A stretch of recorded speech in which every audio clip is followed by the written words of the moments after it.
दुनिया 79वां स्वतंत्रता दिवस मना रहा है, यानी आजादी के 79। और इन 79 सालों में देश कितना बदला ये तो हम सब जानते हैं, लेकिन इस आजादी की पहचान, हमारे तिरंगे की कहानी, ये कितने लोग जानते हैं?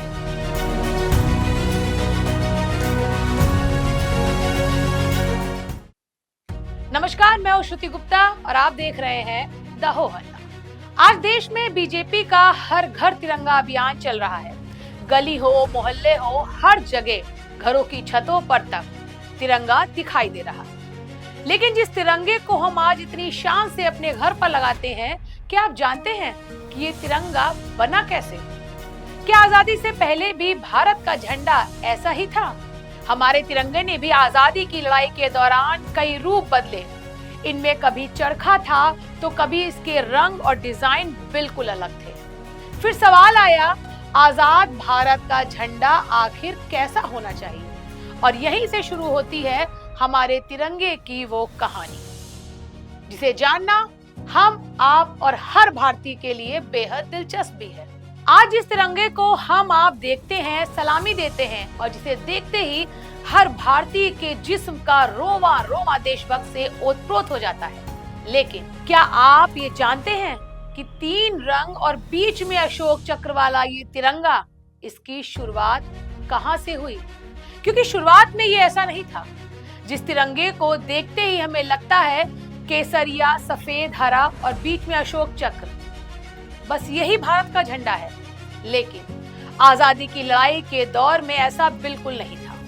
भारत के राष्ट्रीय ध्वज का मौजूदा स्वरूप 22 जुलाई 1947 को संविधान सभा ने अपनाया था। यानी आजादी के कुछ ही दिन पहले कई तरह के झंडे सामने आए। 1906 में कलकत्ता में एक झंडा फहराया गया। 1907 में मैडम भीकाजी कामा ने विदेश की धरती पर भारत का झंडा फहराया। और फिर 1921 में आया एक ऐसा नाम जिसे तिरंगे की कहानी में भूलना मुश्किल है, पिंगली वेंकैया। जी हाँ, उन्होंने महात्मा गांधी के सामने झंडे का एक डिजाइन रखा और धीरे धीरे ऐसा झंडा सामने आने लगा, जो आजादी की लड़ाई के साथ लोगों की भावनाओं से जुड़ता गया। अब जरा आज के तिरंगे के बीच में बने अशोक चक्र को हटा लीजिए, वहाँ चरखे की कल्पना कीजिए, क्योंकि एक समय तिरंगे के बीच में चरखा हुआ करता था। चरखा सिर्फ कपड़ा बनाने का साधन नहीं था। उस समय चरखे का मतलब था स्वदेशी, अंग्रेजी सामान छोड़ना, अपने हाथ से बनाना और आत्मनिर्भर बनना। यानी उस दौर में चरखा आजादी की लड़ाई का एक बड़ा प्रतीक था। लेकिन भारत के राष्ट्रीय ध्वज को अंतिम रूप देते वक्त चरखे की जगह आया अशोक चक्र। और अब सवाल यही कि आखिर अशोक चक्र क्यों? दरअसल अशोक चक्र की प्रेरणा मिलती है सारनाथ के अशोक स्तंभ के सिंह शीर्ष पर बने धर्म चक्र से। आज हमारे तिरंगे के बीच में जो नेवी ब्लू रंग का चक्र दिखाई देता है, हम और आप देखते हैं, उसमें आपने नोट किया होगा कि 24 तीलियां हैं। और ये चक्र हमें एक बेहद गहरा संदेश भी देता है। वो संदेश है, जीवन में गति जरूरी है, राष्ट्र को आगे बढ़ते रहना है, क्योंकि रुकना ही ठहराव है और गति विकास की निशानी।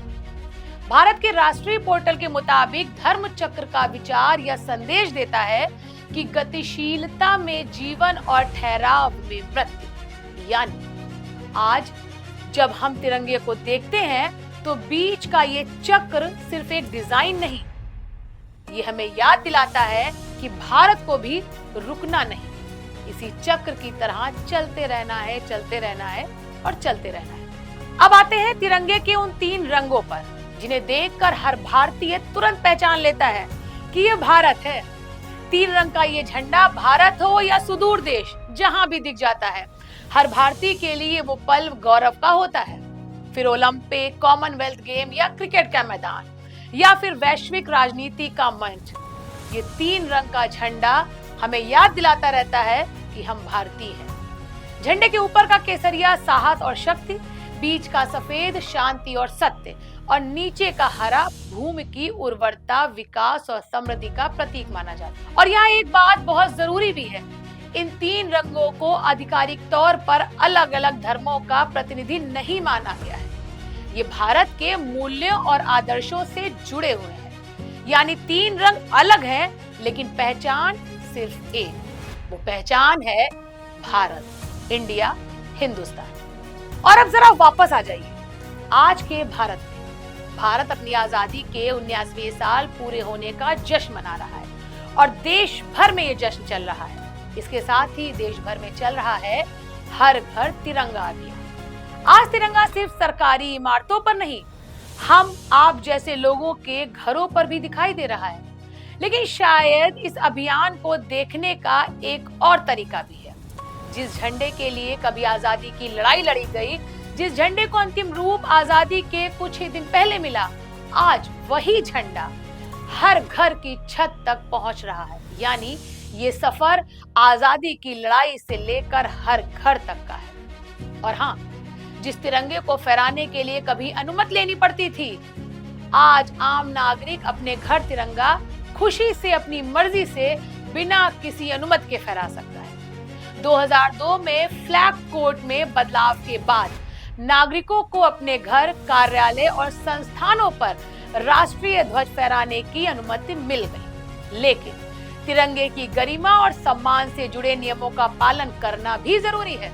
इसलिए तिरंगा लगाइए, गर्व से लगाइए, लेकिन सम्मान के साथ, क्योंकि ये सिर्फ कपड़ा नहीं है, ये करोड़ों भारतीयों की भावनाओं का प्रतीक है। तो अगली बार जब आप अपने घर की छत पर तिरंगा देखें, जब स्कूल में बच्चा हाथ में तिरंगा लेकर खड़ा हो या किसी क्रिकेट मैदान में पूरा स्टेडियम तिरंगे से भर जाए, तो सिर्फ ये मत सोचिए कि हमारा झंडा है।